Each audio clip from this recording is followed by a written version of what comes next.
Hello, thank you for listening to 3 Legacies Recovery Recordings. If you enjoy our program, please be sure to like and subscribe to the channel, and don't forget to share with a friend. We're also self-supporting, so feel free to contribute to the channel through Venmo at Recovery Recordings 615. Please note that the views expressed on this podcast are solely our individual views and do not represent any official stance of any 12-step program. We are not affiliated with any specific recovery organization, and this content should not be considered as professional advice for alcoholism or addiction.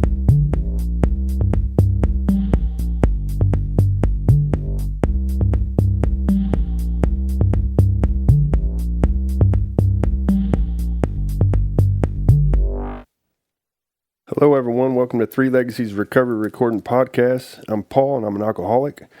Today's date is March 4th, 2025, and this is episode 14. We had a little bit of a mix-up this past week. I had some family emergency stuff, so for those that were expecting to have an episode last Tuesday, my apologies. I had to take care of some stuff, so we are going to be doing step 9, which was originally planned for last week. We're doing step 9 tonight, and let's see. I want to thank everyone for all the comments. I've gotten several emails from different people with a lot of good feedback. People sent me some different talks and different suggestions for different people on the show, and I appreciate all that. We're our email address is recoveryrecordings615@yahoo.com. And also, you can also comment on the YouTube links. That's been real good, too. It's been real useful. Also, I was going to let everybody know, I keep forgetting to mention this, but we are on several major platforms. We're on Podomatic. There's iHeartRadio, Audible, Spotify, and there's some other ones, too, that we're working on getting on. So, again, I want to appreciate everybody for all the feedback and all the support. And today's guest is Chris S. from New Jersey. How you doing, Chris? Good, Paul. Good. I hope everything is worked out for you down there in Tennessee. Yes, sir, man. I appreciate it, man. It's funny because I've gotten so busy doing this podcast now. Like last week, missing that episode, there was like a side of me that was missing it. And I was super excited about this episode tonight. Yeah. Yeah. It's gonna be fun. Yeah. How have you been here the past week or so? Good. Very, very good. I work full time, which is might be unusual for someone my age, but I love my job, and there's been some major changes in the organization, and I'm staying positive and trying to help the company and the people in the company cope. And it's been good. It's been a good week work-wise. It's been a good week family-wise. Every Sunday we have all the grandkids and the kids over, and it's like an old-fashioned family dinner kind of thing. So like from back in the day, remember when families would get together and have like a Sunday dinner or something? Yeah. So we're doing that, and that's a lot of fun. My recovery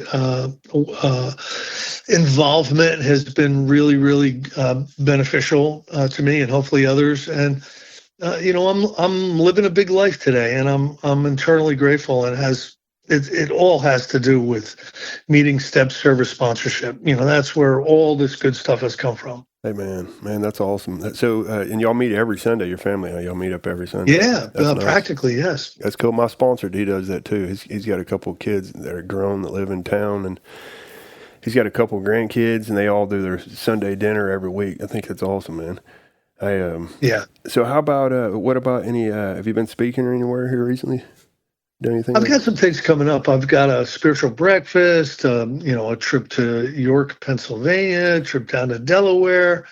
I've got something coming up in Texas. I wouldn't say I have a full calendar, not like some people, but I've got enough.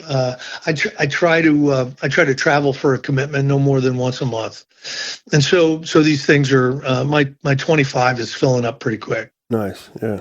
And what about how often do you have your home group meet?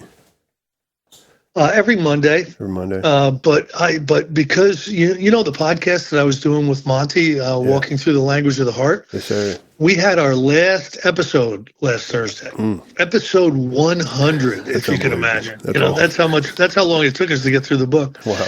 And so my Thursdays is opened up and that's another night my home group meets. So I'm going to be able to get to a second home group meeting that I haven't been able to get to in a couple of years. Nice, yeah. And y'all been doing the language of the heart for what, 2 years now, right? Is that what you said?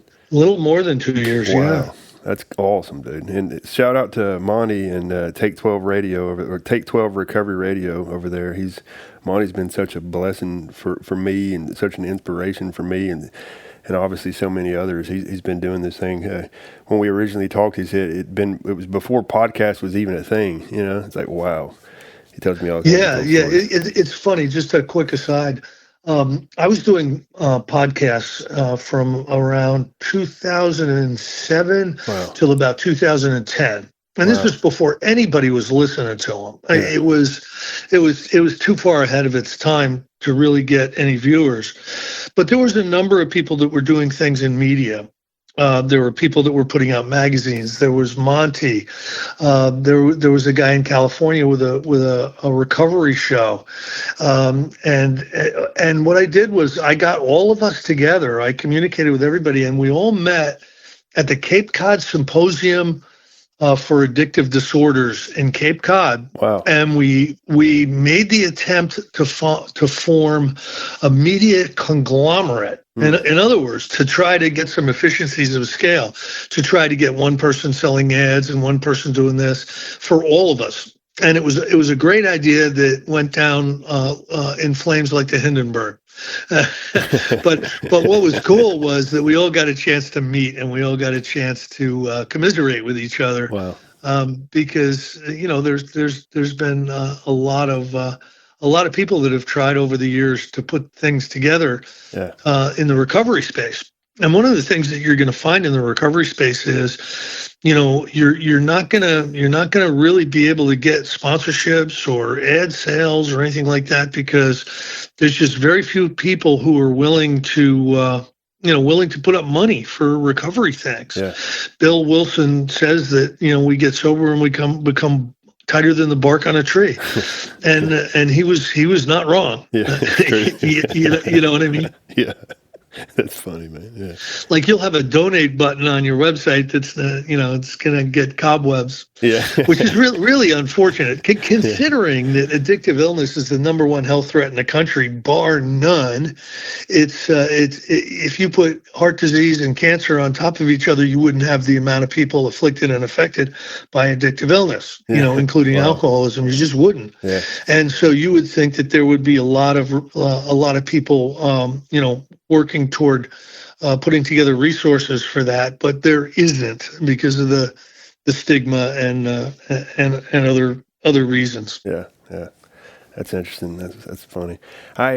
Speaking of I've been doing this now like going on 3 months, and I don't. There's no money made on any of this, but I've had a couple guys over the last couple months send like a couple little contributions. Little small ones. My buddy Tim that I recently just got Jeff, a guy named Jeff B from Vancouver, and Tim B from Milwaukee. And me and Tim, it's funny because Tim had contacted me. Jeff is actually a speaker that I've stayed in contact with in Vancouver over this last year or so. But Tim ended up sending me like an email talking about how much he appreciated the show. Now me and Tim talk like on a weekly basis. It's real cool, man. Yeah, that's great. Great. Yeah, it's real cool. Yeah, man. So I'm super excited about tonight's episode, Step 9. It's been a couple years. So just a little bit before I start digging into the book. This is what I believe about Step 9. I believe that as we go through the first, say, 8 steps, a huge amount of spiritual momentum is being built, and some real changes in our perspective are starting to happen at a very deep level. And I think when we get into Step 9, there's the last large portion of our alcoholism that needs to be treated with this particular step. So, what do I mean by that? So Bill Wilson is very, very, very specific about what our real problem is. Our selfishness and self-centeredness, that we believe is the root of our problem. Now, when we start to consider actually leaving our house and going out and making direct amends, what happens is an enormous amount of reluctance, an enormous amount of anxiety. We'll start thinking about how this can go wrong and how this could really end up not being a good thing.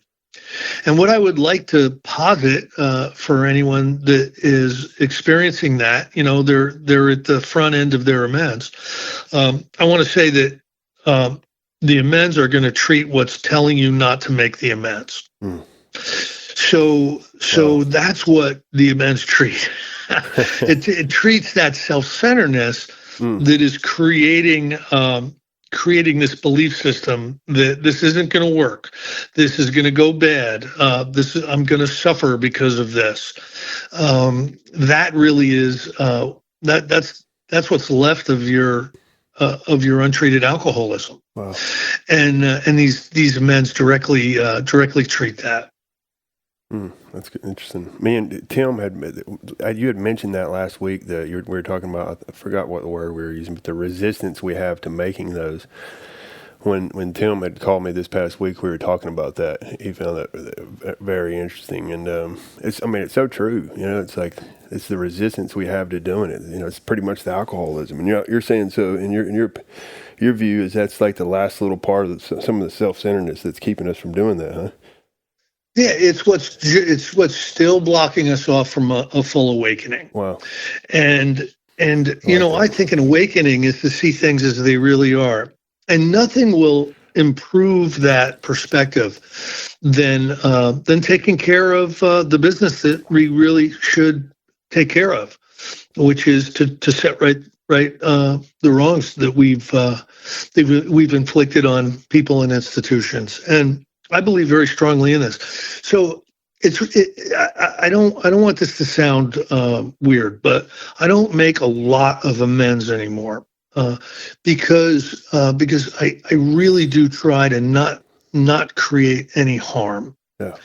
And I try to live by spiritual principles, and I've got a lot of practice in the 35 years or so of applying these. I've got a lot of practice, so my life is a lot cleaner than it used to be. Yeah. It's much more devoid of contention and conflict. Mm. But I needed to make an amends to someone last week. And it had to do with a work situation. I was, in effect, I was playing God. I was arranging chess pieces that included other people in a way that I truly believed was going to be, the right game board for everyone, right? And I came to the conclusion that I was operating outside of my personal space. I was trying to arrange the other actors in the play in a way that was self-centered, and that's basically what the amend I made sounded like when I made it.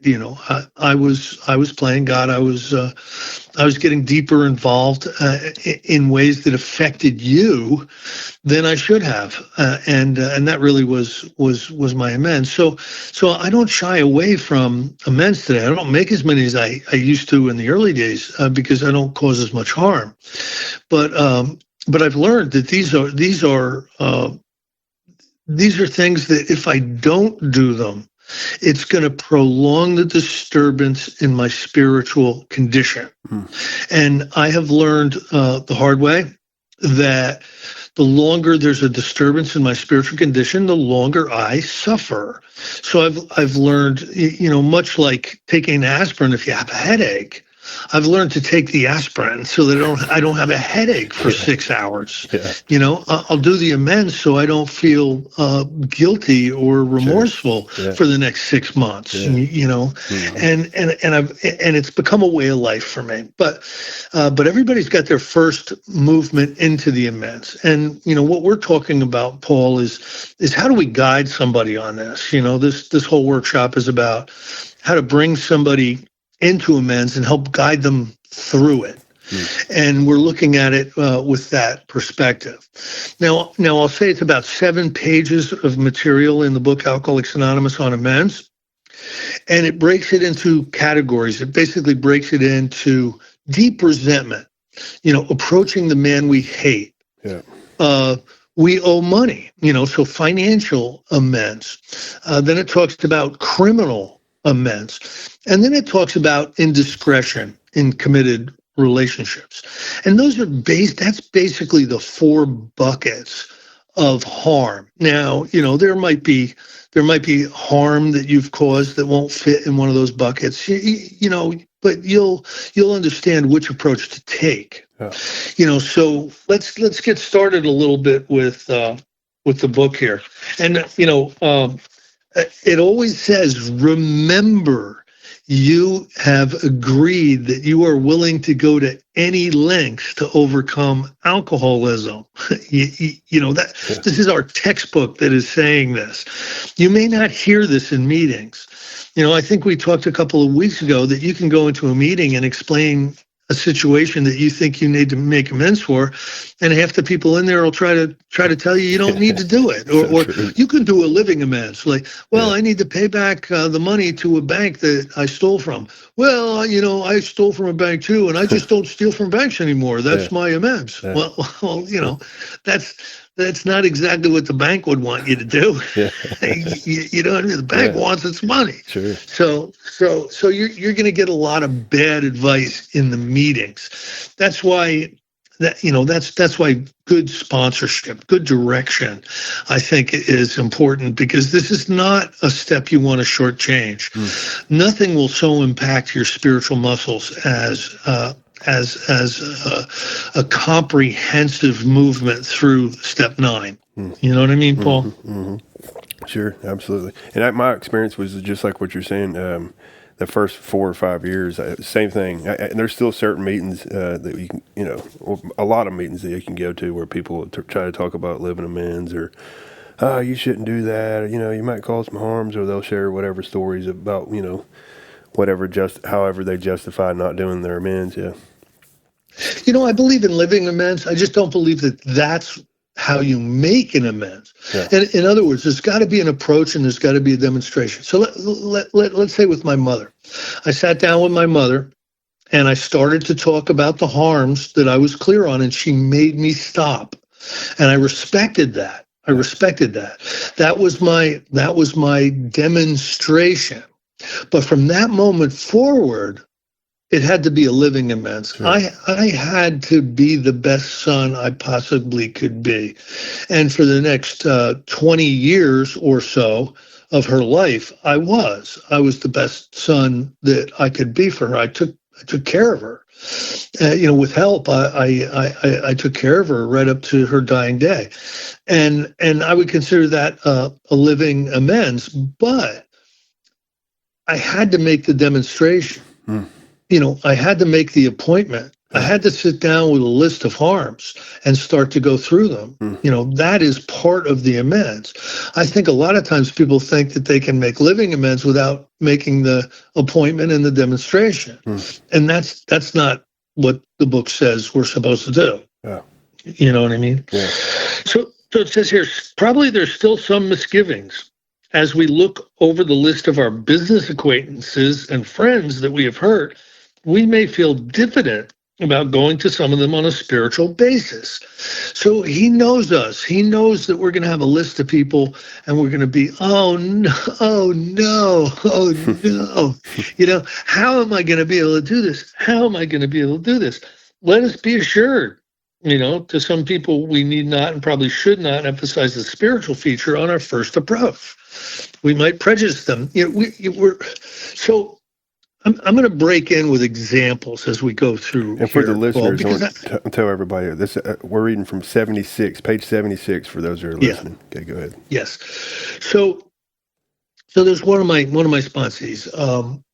He had really contributed to the harm of somebody in high school in a really significant way. I mean, this guy was damaged because of it, psychologically and within his relationships. And he went back and he was, he was basically making the amends. And the guy was like, I'm really, really glad that this is 25, 30 years later.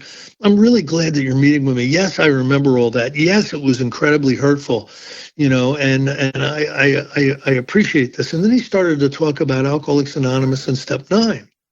And the guy goes, oh, you're in a step program and you're checking a box, right? Mm-hmm. And so maybe we don't emphasize the spiritual feature. Sure. Maybe we don't emphasize the God if there's no real good purpose to do it. There was no real good purpose for him to explain to the guy that he was in he was in Step 9 and he had a big list of people and he was going around, because it made it seem formulaic. It made it seem mechanical to this guy. Wow. And it didn't. He didn't feel the heart that was in it. Mm-hmm. So when it says, we might prejudice them if we if we're not careful about, what we're talking about during the amends, I believe that's true. I've seen that. It says at this moment, we're trying to put our lives in order. Our real purpose is to fit ourselves to be of maximum service to God and the people about us. Now, Paul, every single prayer, the 3rd-step prayer, the 7th-step prayer, all the prayers in between, they all point us in one direction. God, please make us, please help us be helpful. Please help us be of service to the rest of your children. Yeah. And he's reminding us again that why we're doing these amends is so that we can fit ourselves to be of maximum service to God and to the people about us. Why is that important? Because that's the key to happiness. That's the key to contentment. That's the key to a really, really big quality of life. Yeah. It may not look like it because you never did it before, yeah. but trust us. You want to have a large life. You want to have a purposeful life. Yeah. This is one of the things that is going to really help you to do that. It's the solution, right? I mean, it's like others God-centered life is the opposite of a self-centered life, right? It's like exactly, and a toxic experience of self-consciousness is what we suffer from when we put the bottle down. Yeah. And so that's really what needs to be treated. We've treated the bottle by putting it down. Yeah. Now we need to treat the spirit and the emotions so that the bottle doesn't get picked back up and we can have a decent life. That's really what these steps are for. Yeah. So it says it's seldom wise to approach an individual who still smarts from our injustice to him and announce we've gone religious. No, we are not supposed to do that. Like I've found the way. We have to be sincere in our desire to set right the wrong. He's absolutely sure about that. We don't use this as an excuse for shying away from the subject of God. When it will serve any good purpose, we're willing to announce our convictions with tact and common sense. So don't be talking about God. I want to be one with God. I'm now with God, unless it's going to serve a purpose. Yeah, so how are we supposed to handle these amends? With tact and common sense. The question of how to approach the man we hated will arise. So if you'll remember, Paul, the resentment inventory, each of us has anywhere from 10 to 200 resentments, and they're mainly against people, right? Yeah, sure. Yeah. Sorry to tell you this, but if you have a deep resentment against somebody, guess what? Guess what you're going to be doing? You're going to be knocking on their door. Why? To set right any wrongs and to be free of the resentment. Yeah. I'm not one for trite little sayings, Paul, but I like this one. Resentment is like drinking poison and expecting somebody else to die. It's true. And I don't want the poison in my body anymore. I want to be free. I have made amends to people I was sure did 99% of the harm, Paul. 99% of the harm. They were horrible. Yeah. But I found 1% 1%, and I had to take 100% responsibility for that 1%. You know what I mean? Yeah. That was my faults and my mistakes, and I had to do it. And guess what? The resentment to the 99% went away. Vanish, yeah. I complete freedom from that resentment. Nice. And it only happened through the direct amends. It may be that he has done us more harm than we have done him. And though we may have acquired a better attitude toward him, we are still not too keen about admitting our faults. Nevertheless, here's the instruction for the man we hate. We take, nevertheless, with a person we dislike, we take the bit in our teeth. It is harder to go to an enemy than to a friend, but we find it much more beneficial. How can that be? How can it be beneficial that I go and make amends to somebody I absolutely can't stand instead of making amends to somebody I like and kind of hurt? Yeah, it's deeper. It's much more beneficial. Yeah, it's deeper. Yeah. And it's definitely going to affect you more. I mean, as far as like if you're hating on another person, man, that affects you in all kinds of crazy ways. Yeah, it affects your health, everything. Yeah. So this is how we do it. We go to him in a helpful and forgiving spirit, confessing our former ill feeling and expressing our regret. Under no condition do we criticize a person or argue. So a lot of times somebody in the middle of an amends, I did this, these are all harms I'm taking responsibility for. They'll say, yeah, but I did this, and this to you. A lot of times what I'll do is I understand we're not going to talk about that. My mission here is to take responsibility for what I've done. If you want to have a later conversation or whatever, that's fine, but we're not here to talk about that. Yeah. And that's how I'll handle it. Because their faults are not to be discussed. You know what I mean? Yeah. Simply tell him that you will never get over drinking unless you've done your utmost to straighten out your past. We're there to sweep off our side of the street, realizing nothing worthwhile can be accomplished until we do so. Never trying to tell him what he should do. His faults are not discussed. We stick to our own. And then it starts to talk about some promises. In 9 cases out of 10, the unexpected happens, and that's true. So that handles the resentment part of the amends. You can also tell right there the context of this is to the man you hate, right? Yes. Where it says, what does it say? Pretty much like don't tell. If it's something like, for example, if it's your mom or something, you don't necessarily want to go to your mom and like say, "Hey, look, I simply won't get over drinking if I don't, do this, and that," because it's a completely different context when it's your mom versus, that could throw guilt or whatever, versus like the man that you hate that's probably wondering like what you're there for. You get what I mean? Yeah. That's a really, really good point. Yeah. And always remember tact and common sense. Yeah. So that is a really good point. When I'm making a 10-step amends, I don't go to I didn't go to the person at work last week and say I'll never get over drinking if that would have made no sense at all. Yeah. I just needed to take responsibility for the harm. Yeah. So we're going to move into the economic part of amends. It says here. We're about halfway down page 78. Most alcoholics owe money. We do not dodge our creditors, telling them what we are trying to do. We make no bones about our drinking. They usually know it anyway, whether we think so or not. Nor are we afraid of disclosing our alcoholism on the theory it may cause financial harm. Approached in this way, the most ruthless creditor will sometimes surprise us. Arranging the best deal we can, we let these people know we are sorry. Our drinking has made us slow to pay.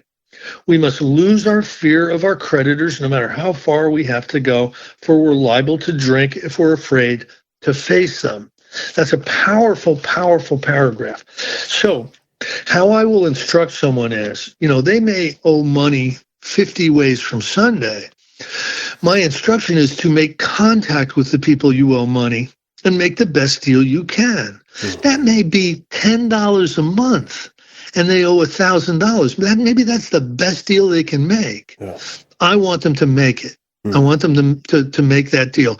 Because what we want to do, Paul, is we want to wait until we have a free $1,000 and then go to them and slam the $1,000 down on the table.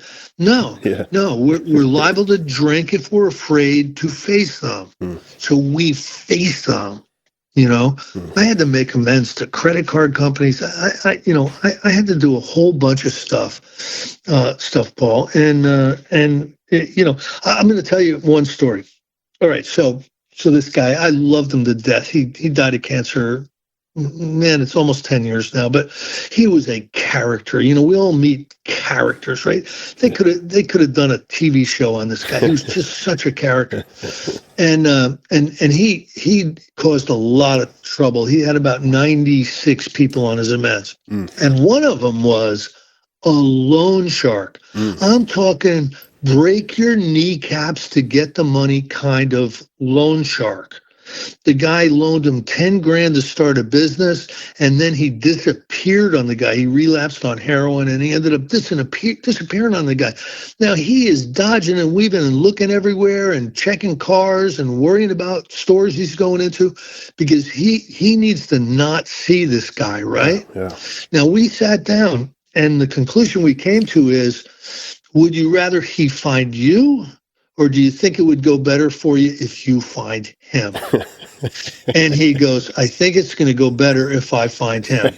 Okay, so he was willing to go to any lengths. So this is what he did. He called the guy up. He still had his phone number. The guy was really surprised to hear from him. And he said, I'd like to meet with you. The guy goes, come over my house right now. And he calls me up. He's worried.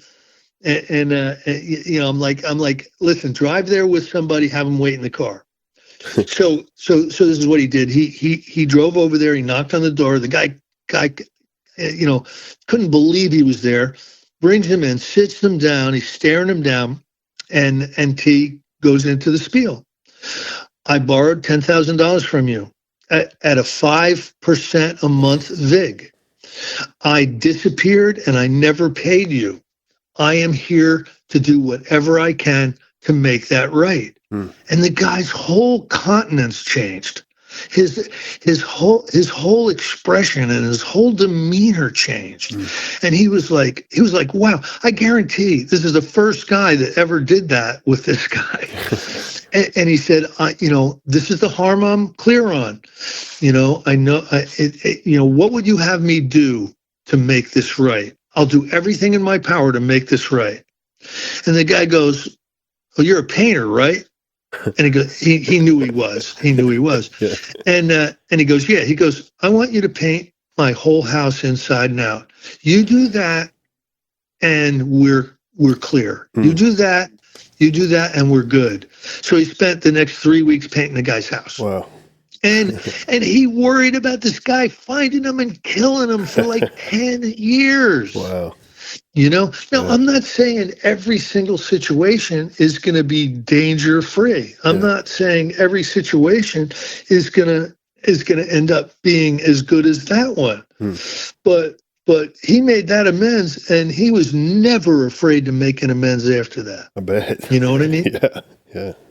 I sent a guy back into a maximum security prison to make amends to someone who, as soon as his mother died, this guy was going to put a contract out on him. Wow. Because this guy was his uncle.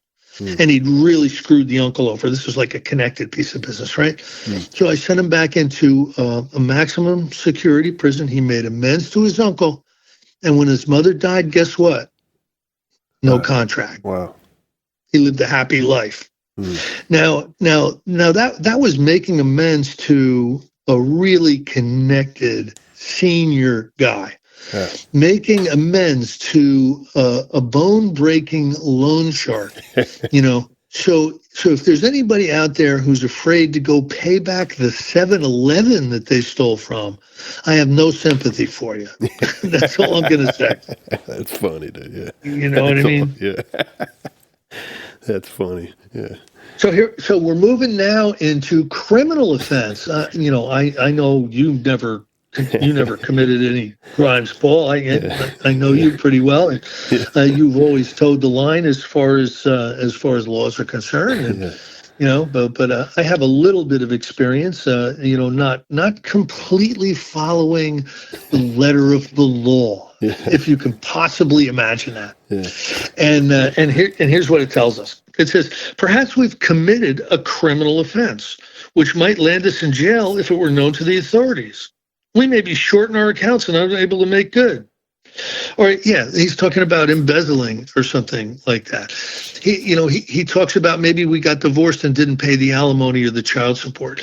There are a number of things that are like that. He says there are some general principles that we find guiding.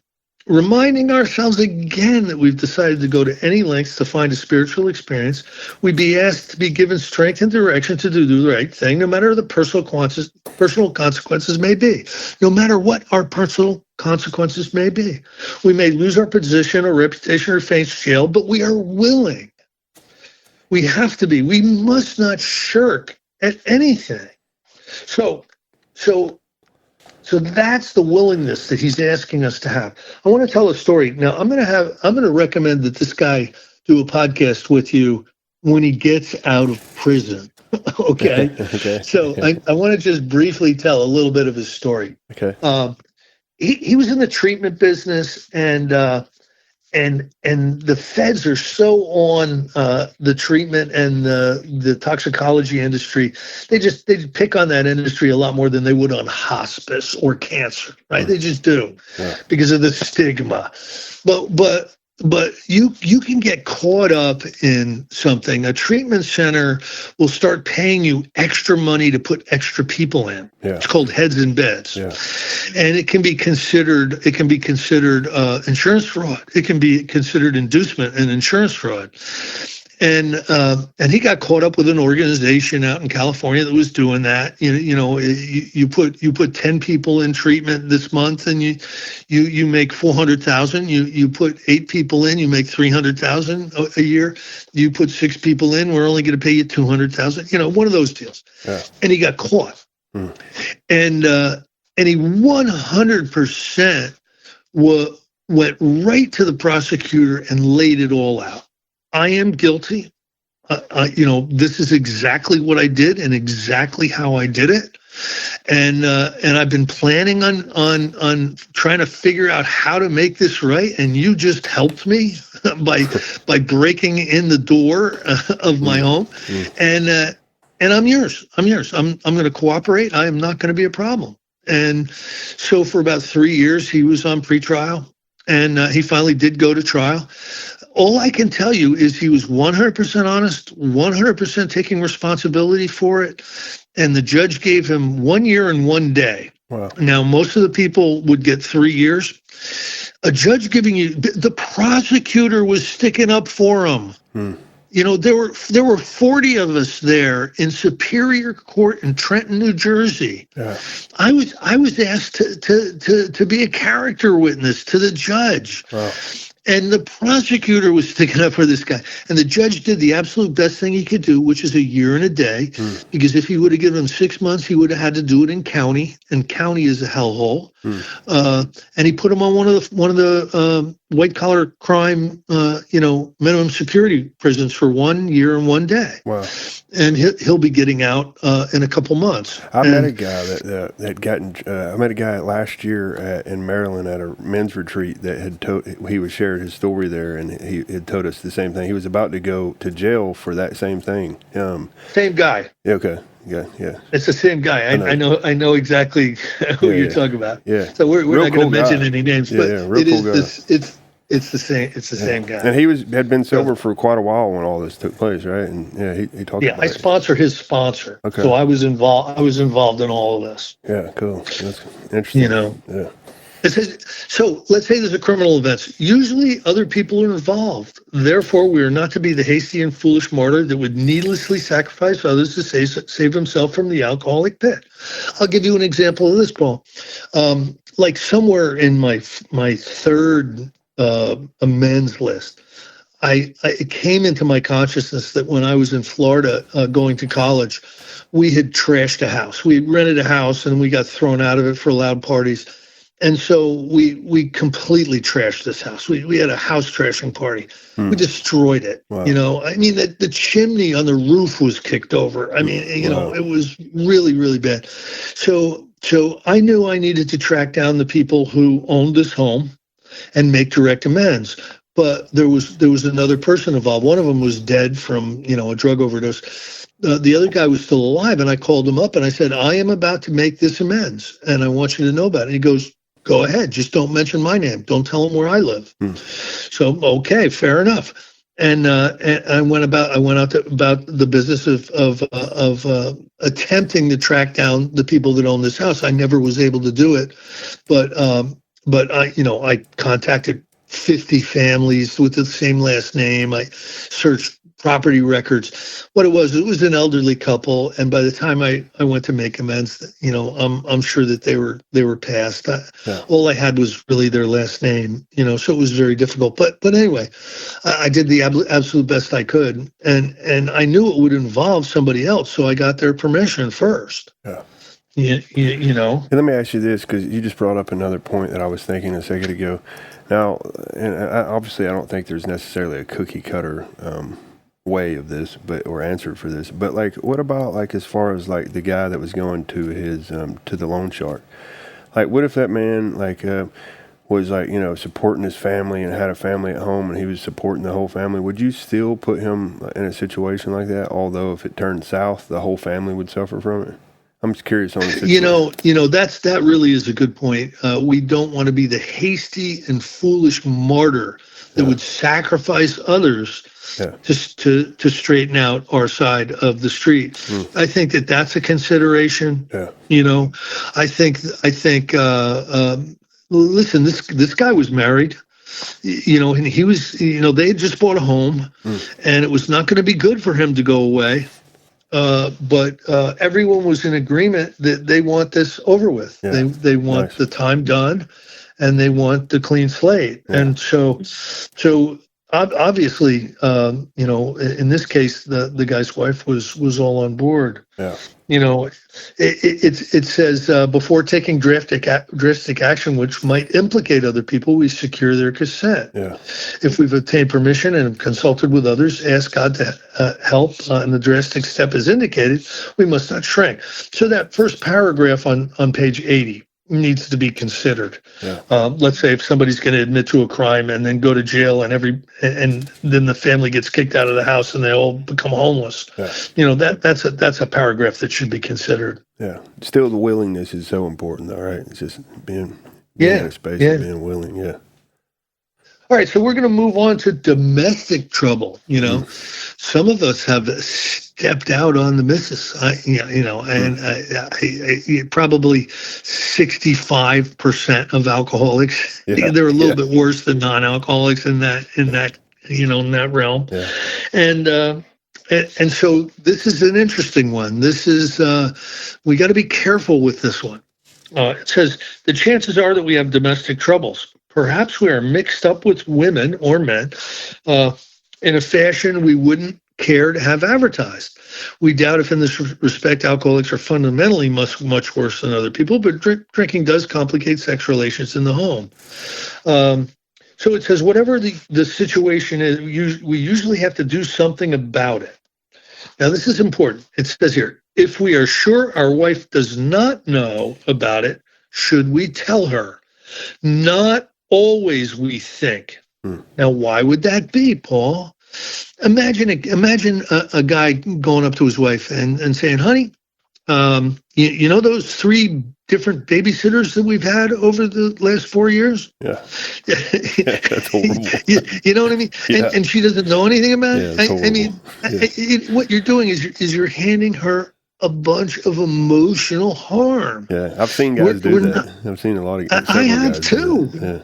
I have too. I could tell you a story about a guy admitting to 3 affairs with women at work, and his wife put him in the hospital. His wife beat him so badly he almost lost an eye. Wow. I don't know that's part of all this. And then she made him tell her who the Wow. women were. Mm, She contacted them and their husbands, mm, and it just made everything so much worse, wow. Paul, so much worse. Yeah. So we need to pay attention to this. If she knows in a general way that we've been wild, should we tell her in detail? Undoubtedly, we should admit our fault. She may insist on knowing all the particulars. She will want to know who the woman is and where she is. We feel we ought to say to her that we have no right to involve another person. We are sorry for what we have done. God willing, it shall not be repeated. More than that, we cannot do. Hmm. We have no right to go further. There might be justifiable exceptions, though we wish to lay down no rule of any sort. We've often found this the best course to take. Nice. So in this day and age, there's a lot of ex-girlfriend amends. There's a lot of ex-wife amends. I had to do a bunch of those. Hmm. Okay, and I always made sure that they were private and confidential. In other words, I'm not gonna make amends, relationship amends to some woman I dated 10 years ago in front of her husband or something. Yeah. And a lot of times, I did it on the phone, because of one reason or another. It would have caused difficulty Yeah. for me to do it in any other way. Yeah. But they have to be done. They Hmm. have to be done. Some of our deep guilt has its home in these sexual indiscretions, Hmm. Paul, and the things that we've done. Sometimes we did them in drunken stupors, and we're horrified by what we did. And there's got to be freedom from that. There's got to be freedom from that stuff.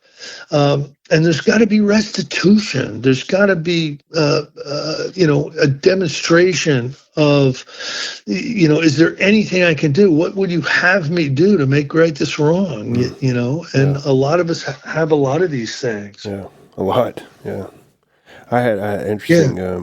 I had a buddy of mine a couple years ago say that sometimes he'll take the approach. His sponsor had him, like, he knew that the ex-wife absolutely despised him, right, and that he knew how to get a Yeah. hold of her, like her sister that was pretty close to her, and they went that route. It was like his sponsor had him like contact the sister and see if it would be possible for him to get in touch with her and all that before she just flipped out. And also, like how you had talked about, there could be a husband, she could have a whole new family. Like, what all kind of information do you know about the person? You could cause a lot of harm, especially like if a person's having already having issues in their marriage, and then all of a sudden, like, for example, their ex gets starts calling or whatever. There's so many different ways that you could cause a lot of trouble. Yeah, you listen. Always get guidance. Never rush off to make any amends without talking to somebody who has deep experience with amends. Yeah. Hopefully, your sponsor will have deep experience with amends. Not all sponsors do. Hmm. Sometimes it's good to ask those questions. Maybe you want to do the amends not with your sponsor, but with somebody who has deep experience with amends. You have them give you guidance on it. There's no real rule for that. Yeah. But so. It's funny. The alcoholic is like a tornado roaring his way through the lives of others. Hearts are broken. Sweet relationships are dead. Affections have been uprooted. Selfish and inconsiderate habits have kept the home in turmoil. We feel a man is unthinking when he says that sobriety is enough. And Paul, there's a lot of people that sit in rooms and they truly believe in their heart that just them being sober is the amends to everybody. And it's part of it. It's part of it. But it's, if you're working with somebody, you need to show them the depth of this. And ask them, how free do you want to be? Yeah. There's a long period of reconstruction ahead with our families. We must take the lead. A remorseful mumbling that we're sorry won't fill the bill at all. I love that. We ought to sit down with the family and frankly analyze the past as we now see it, being very careful not to criticize them. Their defects may be glaring, but the chances are that our own actions are partly responsible. So alcoholism is a family illness, and a lot of people do become sick because of close proximity to us, Paul. Right. And so to point that out to them is not really a very compassionate thing to do. Mm. So we clean house with the family, asking each morning in meditation that our Creator show us the way of patience, tolerance, kindliness, and love. Wow. That's how we're supposed to do our living amends with the family, with patience, tolerance, kindliness, and love. This spiritual life is not a theory. We have to live it. Unless one's family expresses a desire to live upon spiritual principles, we think we ought not to urge them. We don't push people. It's called codependency when we try to push people into recovery, or get them to go to Al-Anon, or you know what I mean. Yeah. That's what it's called. We should not talk incessantly to them about spiritual matters. They may change in time. Our behavior will convince them more than our words. So that's true. Let's be a good example of the book Alcoholics Anonymous. And then this last part, Paul, is wrongs we can't right. Wrongs that are going to be difficult to right. There may be some wrongs that we can never fully right. We don't worry about them if we can honestly say to ourselves that we would right them if we could. Some people cannot be seen. I include dead people on this, Paul. Some people cannot be seen. We send them an honest letter. I've written many letters and buried them beside gravestones. That's how I do it. I write a letter, I read it at their grave, and I slip it down beside the gravestone. If they don't have a gravestone, if they've been cremated or whatever, I go to a place where I think they would have liked, a park they liked, a school they went to, something that would be familiar to them, and I'll do it there, and that will be that will be my amends. And there may be a valid reason for postponing in some cases, but we don't delay if it can be avoided. We should be sensible, tactful, considerate, and humble, without being servile or scraping. As God's people, we stand on our feet. We don't crawl before anyone. So again, we're no one's doormat. We don't go into these amends as a doormat. We go into these amends as someone that needs to set something right. Yeah. I need to set something right. Purposefully. Yeah. We don't necessarily have to take a lot of abuse. That's not the point. And rarely will we get it. I've been thrown out of the office a couple times on ex-boss amends. I was thrown out of the office, but I ended up making that amends. A situation arose where we were both in the same room for the same reason, and I was able to make the approach and set the appointment, and it happened. I think it's really, really important for us to pay really close attention to these amends. And sometimes they'll take a while. A lot of the other parts of the program, the 12-step program, can be done fairly quickly. Sometimes amends will take a while. Yeah. There's a woman I have a huge amount of respect for that just finished an amends tour. It was 2 trips, 4 states each trip, and business associates. So it was a business that she needed to make direct amends to people who had to do with that business. She made appointments with all of them on trip 1, knocked them all out, made appointments for trip 2, drove around, knocked them all out. Took her a couple weeks just to do that amends tour. Wow. You want to see somebody on fire? You want to see somebody on fire? I want to give you her phone number so you can do a show with her. Nice. Because you do something like that, and God is speaking right out of your mouth. I hear you. It's amazing. Yeah. That's awesome. I had to go back to something you had just talked about. There was an amends that I went to go make about a year and a half ago, somewhere around there, and the lady just wasn't ready. This lady had been close to us and me and my wife for quite a while, and she just wasn't ready, and she let me know. And I think though that our relationship is coming back around, and I think it's time. Personally, I need to start praying on that. There are some people that are still smarting from the injustice, and there's some people that may not be ready to see you. We shouldn't force the matter in those cases. It's not up to us. Yeah. You know what I mean? Mm-hmm. Sure. So anyway, that's step 9, Paul. It's good stuff, man. I'll tell you an interesting situation that happened to me last week, man. I had grew up, my childhood, I grew up with my best friend growing up. And I had a dream last week, and I hadn't seen him in years. He lives in Texas right now. But I had a dream last week of his parents, and his father passed away, right? And I woke up like in tears, and I like for some reason I had to get out of bed, and I went to my chair, and I always keep like my stack of just like my morning meditation stuff and all that. But I always have cards, I use the little index cards, and I started writing down, but I remembered I never made an amends with his family, and I definitely owe them an amends. So I got a trip to Chattanooga I got to make here in the next week or so. Sure. Yeah. And it'll be a generous response, I'm sure. Yeah, it's crazy. Yeah. So, man, this has been cool. I've learned a lot of stuff. I like your take on it. And, my grandfather, the amends I made, some of the amends I made with my personal, my close family, like my mother. My mother was really, when I'd made my amends with her, she was kind of let's change the subject, let's not talk about that. And she kind of changed the subject, started talking about something else. She got kind of uncomfortable, and my father was kind of the same way. He didn't really want to talk about it. I'd owed him some money, and he had mentioned, he was like, if I ever need it, I'll come, ask for it, and he was like, just put it in the bank, so, set it aside in the bank, and if I ever need it, I'll come ask for it, but my grandfather, it was pretty cool. I ended up having to, paying him. He had a truck that I took out one night, and it blew up on me, and I ended up having to pay that back. He didn't know it was me. I didn't think so anyways. And then, yeah.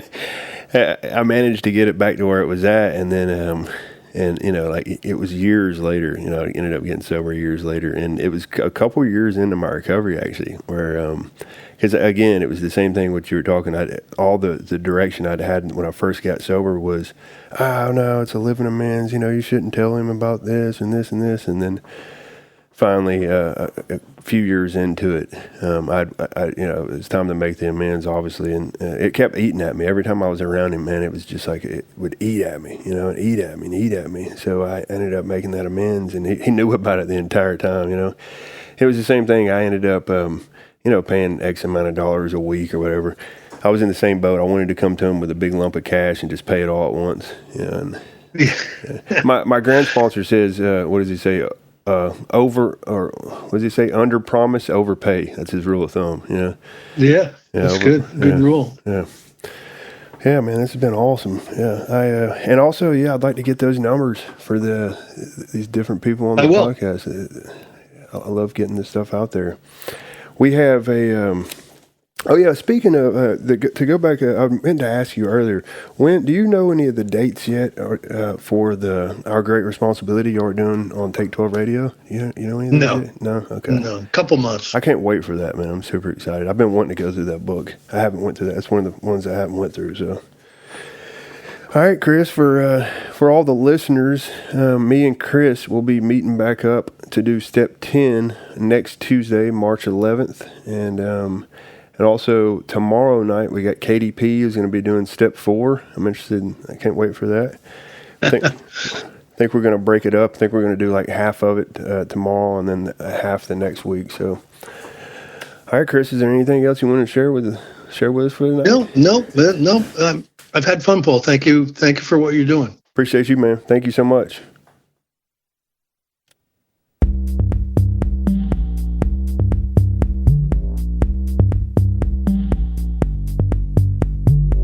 Hello. Thank you for listening to 3 Legacies Recovery Recordings. If you enjoy our program, please be sure to like and subscribe to the channel, and don't forget to share with a friend.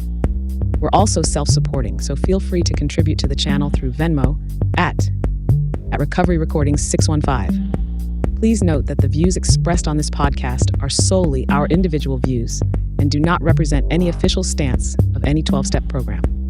We are not affiliated with any specific recovery organization, and this content should not be considered as professional advice for alcoholism or addiction.